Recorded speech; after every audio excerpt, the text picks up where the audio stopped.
All right, so we just pulled into the grocery store. We're gonna pop into this Super Walmart to get the last ingredient of the ultimate lunchtime diet hack.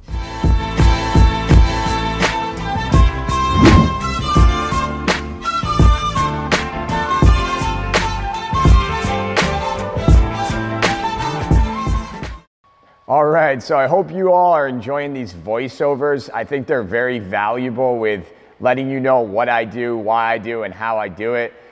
This workout we did in Clifton Park was a really tough template. We did a lot of tricep, delt, and hamstring work throughout this workout. It was a long template. It was feast, so we had 90 seconds of work at each exercise. And believe me, I felt every one of those 90 seconds as I did it. So basically, you're gonna see there's a balance here of upper body, core, lower body. We do some athletic movements, even though I don't look super athletic. I'm trying as hard as I can to move. We're using our hips. It's super important that you use smaller muscles that you wouldn't often use traditionally in other gym movements. I also think there's a ton of value in just jumping and you know, driving your knees forward and putting your body in positions that you don't normally put them in.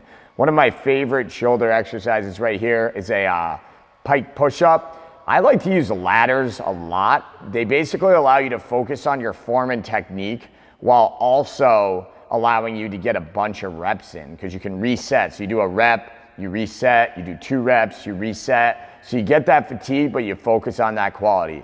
Here's a band leg curl for the hamstrings. Nothing too fancy here, but you don't need a super expensive machine as you do it. I'm actually letting my hips come up a little more than I would like there, which is not great for the lower back, but I was a little tired. I call these meta makers. I've seen them called man makers, but hey, we like to be gender neutral on stuff like this, so we call them meta makers. That's a tough full body compound movement using a lot of core stability, lower body strength, upper body strength in the curl and the press, and it's just gonna get your heart rate through the roof. Here you can see me throughout this workout working out next to my friend Jim Dolan. He's a competitive men's physique competitor, and he doesn't do any traditional cardio. This is his cardio that he does, and he actually, believe it or not, doesn't do a ton of extra lifting because of the amount of lifting that we do in this program. When I get back, but yeah. Then it's, you know. All right. So today was one of those days I woke up, I wasn't really feeling like training, but I made myself come, and I'm glad I did. I got my butt kicked by Lindsay. She's one of the best. I knew what I was getting myself into coming in here, but it was a great workout. Just goes to show you guys that you don't always have to feel like $1 million to get something out of a training session, and sometimes you don't know what you're gonna get until you start. I've had days where I think I feel good, and in the middle of the workout I'm dying. And then other days like today, I felt pretty good once I got it going. So auto-regulate your training, lesson learned. Just feel it out. If you want to go a little heavier and harder, do so. If you want to go a little lighter, take it a little easier. There's a place for that too. I know a lot of the people I train don't believe I feel that way, but there is also a place for that. So little tip from today, but yeah, another brutal one. Good though. I have a special guest with me today. This is my good friend, Jim Dolan. Jim is a competitive men's physique athlete, and it's pretty cool because he's used metabolic training as the core form of his training to get ready for his shows. He's prepping for actually the Masters Nationals in Pittsburgh this coming July, is it? July 21st. So he uses metabolic training every day to get himself ready, on top of a bunch of other things, nailing his macros, getting a little extra work after work, but we're really excited. We want to bring you guys along and show you exactly what goes into using metabolic training. You can use it as, Jim doesn't do any cardio. This is his cardio, okay? This is all he needs, right, Jim? That's it. No extra cardio, yep.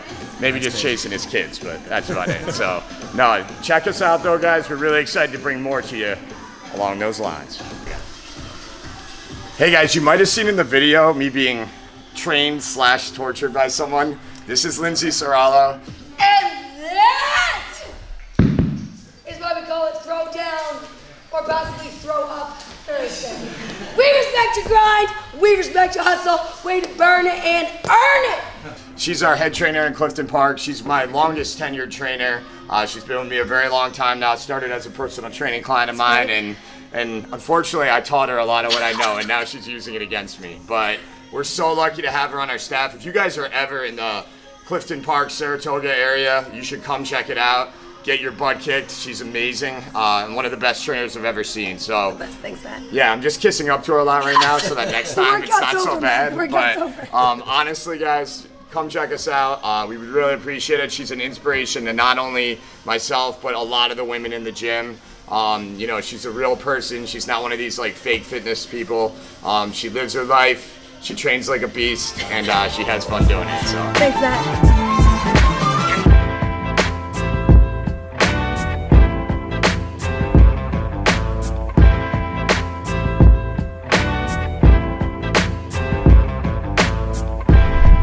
Here we are, meal one. I haven't quite eaten yet. It's just about 1 o'clock. Gotta head inside. I'm trying to teach you guys that this is a lifestyle for you to follow. So you can eat at different restaurants. You can go to different places. It's not an excuse to get the worst menu option, but there's good options to choose from that fill you up and are tasty too. So let's check it out.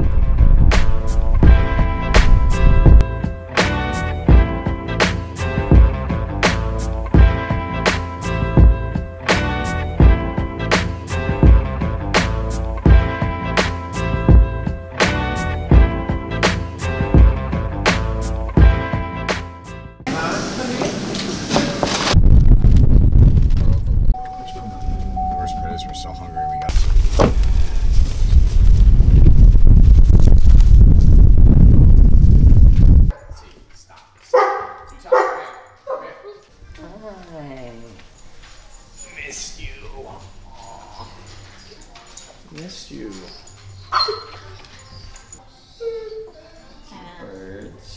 All right, so Kaden and I would like to reveal to you what the ultimate lunchtime diet hack is. There's a lot of different ways you can add volume and flavor to your foods while saving on calories and having less calories than you would otherwise eat with a more traditional option. So, we got our Chipotle here. It's cauliflower rice, all right? Now, cauliflower is all the rage right now. I saw a joke on Instagram that someone was gonna make cauliflower chocolate. But honestly, cauliflower rice, this whole entire bag has 80 calories. So simply by getting a salad at Chipotle and subbing in cauliflower rice for regular rice, you're gonna give yourself more volume and save yourself a couple hundred calories that you can use on some delicious real chocolate later in the day. Let's see what the finished product looks like.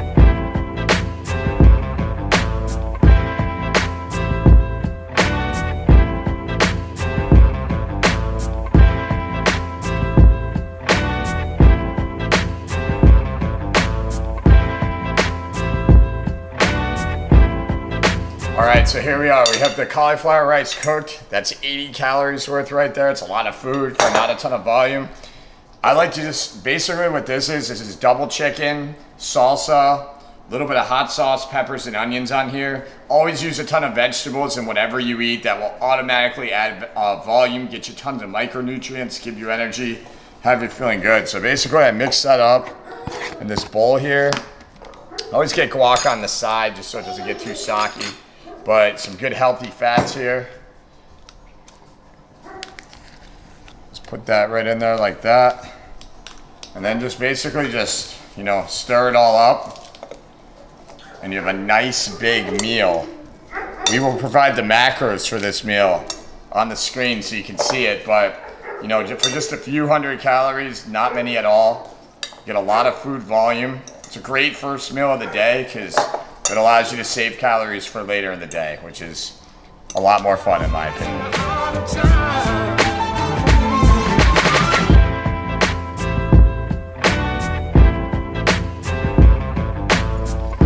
All right, guys, so I hope you enjoyed that diet hack, that lunchtime diet hack featuring Chipotle and cauliflower rice.